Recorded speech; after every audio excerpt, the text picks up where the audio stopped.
بسم اللہ الرحمن الرحیم۔ محترم سامعین، کل ہم نے تحریک ختم نبوت قدم بقدم ترتیب و تحقیق حضرت مولانا اللہ وسایہ صاحب دامت برکاتہ العالیہ کا آغاز کیا تھا۔ آج اس کی دوسری قسط سماعت فرمائیں۔ تحریک ختم نبوت کے سلسلے میں 1934 کے حالات و واقعات۔ احرار کا قادیان میں داخلہ اکتوبر 1934۔ جس طرح بے کسی کشمیر کی غریب آبادی کی مصیبتوں کو دیکھ کر فریاد و فغاں کر رہی تھی اور ہم اس کے دردناک نالوں کو سن کر اٹھے، اسی طرح ہم نے قادیان کے تباہ حال اور ستائے ہوئے ہندوؤں مسلمانوں کی پکار کو سن کر کان کھڑے کیے۔ قادیان کے مرزائی سرمایہ داروں کو یقین تھا کہ زمین کے دردناک نالے آسمان کے خداوند تک نہیں پہنچتے، انہیں دنیا کے خداوندوں کا سہارا تھا۔ وہ منمانی کارروائیاں اس لیے کرتے تھے کہ حکام تک ان کی رسائی تھی، لیکن دیکھو یوں معلوم ہوا کہ گویا آسمان کے خداوند نے کہا، اے ارباب غرور، یہ تمہاری متشددانہ زندگی کی انجیل کے اوراق اب بند ہو جانے چاہیے۔ پس اس جھوٹے مسیحا اور اس کے حواریوں کے مظالم کو روکنے کے لیے ایک خاک نشینوں کی جماعت کے دل میں تحریک کی، جس نے چند نوجوان والنٹیئروں کو قادیان میں بھیجا تاکہ مسلمانوں کی مساجد میں جا کر نماز ادا کریں، لیکن ایسا نہ کرنا کہ کہیں مرزائیوں کے معبد خانے میں جا گھسو اور مرزائیوں کو تم پر تشدد کر کے کرنے کا معقول بہانہ مل جائے۔ لیکن قادیانی مرزائیوں کو مسلمانوں کی مساجد میں آواز اذان کی برداشت کہاں تھی؟ مسلمانوں پر ان کا لاٹھی کا ہاتھ رواں تھا۔ آئے اور لاٹھی کے جوہر دکھانے لگے۔ بے دردوں نے لاٹھیوں سے احرار والنٹیرین کو اس قدر پیٹا کہ پناہ بخدا بزدل دشمن قابو پا کر ایسے ہی غیر شریفانہ مظاہرے کرتا ہے۔ والنٹیئر جان سے تو بچ گئے مگر مدت تک ہسپتال میں پڑے رہے۔ اس کے بعد احرار نے بٹالہ میں کانفرنس کر کے حکومت اور قادیانی ارباب اقتدار کو للکارا۔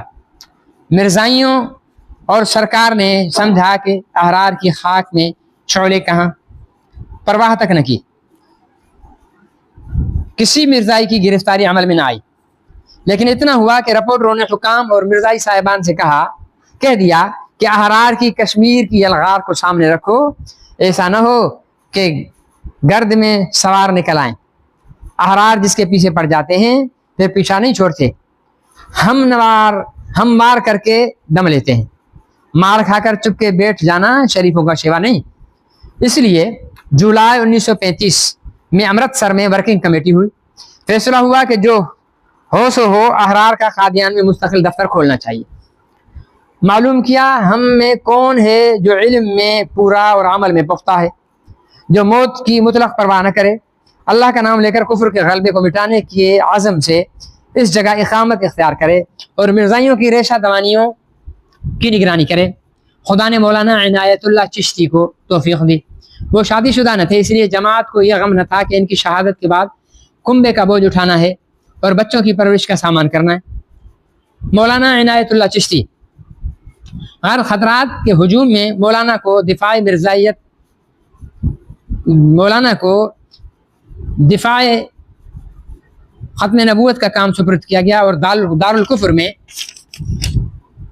اسلام کا جھنڈا گاڑنا معمولی سی اولو لازمی نہ تھی۔ افسوس مسلمانوں نے دنیا کے لیے زندہ رہنا سیکھ لیا ہے اور ان کے سارے تبلیغی ولولے سر پڑ گئے ہیں۔ اب جب کہ فتنہ مرزائیت نے سر اٹھا لیا تو انہوں نے کوئی مصلحت اختیار کی، باوجود ہے کہ مرزائی مسلمانوں کو سری کافر کہتے ہیں، یہاں تک کہ جنازہ تک پڑھنے کے لیے روادار نہ تھے، لیکن لوگ انہیں انگریز کا سمجھ کر منہ نہ آتے تھے۔ تعلیم یافتہ مسلمانوں نے تو حد ہی کر دی تھی۔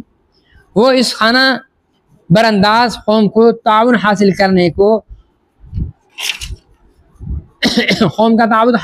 کو حصول ملازمت کا ضروری مرحلہ خیال کرتے تھے۔ بہت ہیں جنہوں نے دنیا حاصل کرنے کے لیے دین کو فروخت کر دیا. دین فروشوں کا گروہ ہر زمانے میں موجود رہا ہے. قوموں کے زوال میں اس گروہ کا بہت بڑا حصہ تھا. مرزائی لوگ انسانی فطرت کی اس کمزوری سے پورا فائدہ اٹھاتے رہے. ضلع گرداسپور کے سارے حکام ان کا اس وجہ سے پانی بھرتے تھے کہ قادیانی گمراہوں کی رسائی انگریز سرکار تک تھی. ضلع کے حکام کے ذریعے عوام کو مرعوب کرنا، سرکار کا وفادار فریق بتا کر تعلیم یافتہ لوگوں کو ملازمتوں کے سبز باغ دکھانا ان کا کام تھا. انگریزی سلطنت کی مضبوطی کو دیکھ کر سرکار سے مرزائیوں کو گڑھ جوڑ دے کر کسی تبلیغی جماعت کا حوصلہ نہ تھا کہ وہ خم پھونک کر میدان میں مقابلہ میں نکلتی. اللہ نے احرار کو توفیق دی کہ وہ حق کا عالم لے کر کفر کے مقابلے میں نکلے. مرزائی متعدد قتل کر چکے تھے. قادیان میں انہیں کوئی پوچھنے والا نہ تھا. مولانا عنایت اللہ کو دفتر لے دیا گیا. قادیان میں احرار کا جھنڈا لہرانے لگا. سرخ جھنڈے کو دیکھ کر مرزائی روسیا ہو گئے. ان کے سینوں کو توڑتی نکل گئی. یہ ان کی آرزوؤں کی پامالی کا دن تھا. مرزائیوں نے اپنی امیدوں کا جنازہ نکلتے دیکھا تو سر پیٹنے لگے. سرکار کی دہلیز پر سر رکھ کر پکارے، حضور قادیان مرزائیوں کی مقدس جگہ ہے، احرار کے وجود سے یہ سرزمین پاک کر دیجیے. جب مرزائیت نصرانیت کا سہارا ڈھونڈنے نکلی تو ہم نصرانیوں اور مرزائیوں کے اتحاد سے ڈرے ضرور مگر خدا کو حامی و ناصر سمجھ کر اس کے تدارک میں لگ گئے. ڈرنا اور ہمت ہارنا عیب ہے. ڈرنا اور پہلے سے زیادہ چوکنے ہو کر مقابلہ کرنا بڑی خوبی ہے. بساط سیاست پر نرد کو بڑھا کر اس کو تنہا چھوڑ دینا غلطی ہوتی ہے. ہم نے اول ان احباب کی فہرست تیار کر لی جو مولانا عنایت اللہ کی شہادت کے بعد یکے بعد دیگرے یہ سعادت حاصل کرنے کے لیے 24 گھنٹے کے اندر قادیان پہنچ جائیں.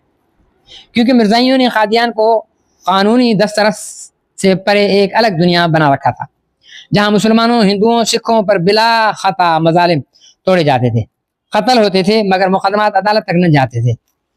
دوسرے، ہم نے فوراً مولوی عنایت اللہ کے نام قادیان میں مکان خرید دیا تاکہ مرزائیوں اور حکام کا یہ عذر بھی جاتا رہے کہ مولوی صاحب موصوف اجنبی ہیں، ان کا قادیان سے کوئی تعلق نہیں. تیسرے، قادیان کی تقدیس کے دعوے کو باطل کرنے کے لیے ہم نے احرار تبلیغ کانفرنس قادیان کا اعلان کیا. اس پر تو گویا قادیانی ایوان میں زلزلہ آ گیا.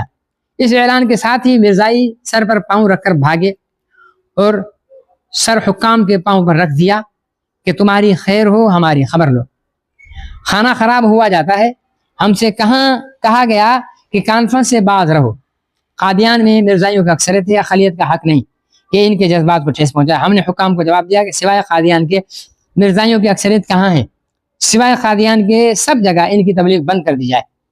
اس جواب معقول سے وہ لاجواب ہو گئے مگر رخنہ اندازیوں میں برابر مشغول رہے.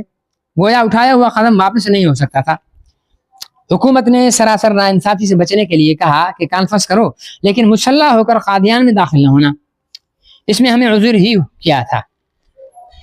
کانفرنس کی کامیابی نے دوست اور دشمن کو حیران کر دیا. مرزائی تو جل گئے اور جلدی حکام کے پاس پہنچے کہ لو سرکار بخاری یعنی سید عطا اللہ شاہ بخاری رحمۃ اللہ علیہ نے دل کا بخار نکالا. بڑے مرزا صاحب کی توہین کی، چھوٹے مرزا کے الگ بخیے اور ڈیڑے.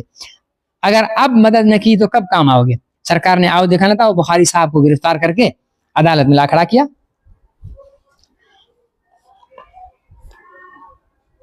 خدا کی حکمت گناہ گاروں کی عقل پر مسکراتی ہے. مرزائی تو احرار کو مرعوب کرنے کے لیے عطا اللہ شاہ بخاری رحمۃ اللہ علیہ پر مقدمہ چلا رہے تھے لیکن قدرت مرزائیت کے ڈھول کا پول کھولنے کے لیے بےتاب تھی. خدا کی مہربانی سے مرزائیت کے خلاف وہ ثبوت بہم پہنچے کہ کسی کو وہم و گمان بھی نہ تھا کہ ہم میں ایسے ثبوت مہیا کرنے کی صلاحیت ہے. ہم نے اس مقدمہ میں مرزائیت کے مذہب و اعتقاد پر بحث نہیں کی بلکہ مرزائیت اور اس کے اعمال کو پیش کیا جس سے ابتدائی عدالت بھی متاثر ہوئی. اگرچہ اس نے سید عطا اللہ شاہ بخاری رحمۃ اللہ علیہ کو 6 ماہ کی سزا دے دی تاہم سننے والی پبلک پر گہرا اثر ہوا. سب کو یقین تھا کہ شہادت صفائی ایسی مضبوط ہے کہ یہ سزا بحال نہیں رہ سکتی.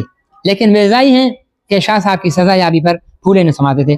ان کے گھر میں گھی کے چراغ جلائے گئے لیکن سیشن جج مسٹر کھوسلا نے مرزائیوں کی خوشیوں کو اپنے فیصلہ اپیل میں ماتم سے بدل دیا. اس نے وہ تاریخی فیصلہ لکھا جس سے اسے شہرت دوام حاصل ہو گئی۔ اس فیصلے کا ہر حرف مرزائیت کی رگ جان کے لیے نشتر ہے۔ اس فیصلے میں مسٹر کھوسلا نے چند سطروں میں مرزائیت کی ساری اخلاق کی تاریخ دورہ لکھ ڈالی۔ اس کے فیصلے کا ہر لفظ دریائے معانی ہے۔ اس کی ہر سطر مرزائیت کی سیاہ کاریوں اور ریا کاریوں کی پوری تفسیر ہے۔ مسٹر کھوسلا کے قلم کی سیاہی مرزائیت کے لیے قدرت کا انتخام بن کر کاغذ پر پھیلی اور مرزائیت کے چہرے پر نہ مٹنے والا داغ چھوڑ گئی۔ ہر چند انہوں نے ہائی کورٹ میں سر سپرد جیسے مقنن کے معرفت چارہ جوئی کی تاکہ مسٹر کھوسلا کے فیصلے کا داغ دھویا جا سکے، مگر انہیں اس میں کامیابی نہ ہوئی۔ مرزائی آج تک یہی سمجھتے تھے کہ قدرت کا ظلم ناروا کا انتقام لینے سے قاصر ہے۔ قدرت ظلم ناروا کا انتقام لینے سے قاصر ہے، مگر اس فیصلے نے ثابت کر دیا کہ خدا کے حضور میں دیر ہے اندھیر نہیں۔ اس فیصلے کو تاریخ احرار میں خاص اہمیت حاصل رہے گی۔ دراصل یہ فیصلہ مرزائیت کی موت ثابت ہوا جس میں غیر جانبدار نے اس کو پڑھا۔ جس غیر جانبدار نے اس کو پڑھا مرزائیت کے نقش و نگار کو دیکھ کر اس سے نفرت کرنے لگا۔ علامہ سر اقبال مرزا سر ظفر علی کے بیانات نے بھی تعلیمی یافتہ طبقے کے رجحان کو بدل دیا۔ الیاس برنی نے قادیانی مذہب لکھ کر مرزائیت کے مقابلے میں اسلام کی بہت بڑی خدمت انجام دی، لیکن سچ یہ ہے کہ مسٹر کھوسلا نے جو مرزائیت کے قلعے پر بم پھینکا اس نے کفر کے اس قلعے کی بنیادیں ہلا دی۔ اس خلا بندیوں کو مسمار کرنے میں آسانی ہو گئی۔ جہاں 4 مرزائی بیٹھے ہوں ان میں مسٹر کھوسلا کا فیصلہ پھینک دو، یہ بم پھینکنے کے برابر ہوگا، وہ سراسیمہ ہو کر بھاگ جائیں گے۔ تاریخ احرار صفحہ نمبر 176 تا 185، مطبوعہ 1968، چودھری افضل حق مرحوم۔ قارئین، مسٹر کھوسلا سیشن جج گرداسپور کا تاریخی فیصلہ ہزاروں کی تعداد میں شائع ہو کر تقسیم ہو چکا ہے۔ آج بھی ایسے بہت سے لوگ موجود ہیں جنہیں اس تاریخی فیصلے کو پڑھنے کا موقع نہیں ملا، اور جن لوگوں نے اس سے قبل اس تاریخی فیصلے کا مطالعہ کیا ہے وہ بھی اذہان کی تازگی کے لیے اس سے ایک بار پھر مطالعہ فرمائیں۔ تاج الدین انصاری۔ دوسری قسط یہیں پر اختتام پذیر ہوئی۔ والسلام علیکم ورحمۃ اللہ وبرکاتہ۔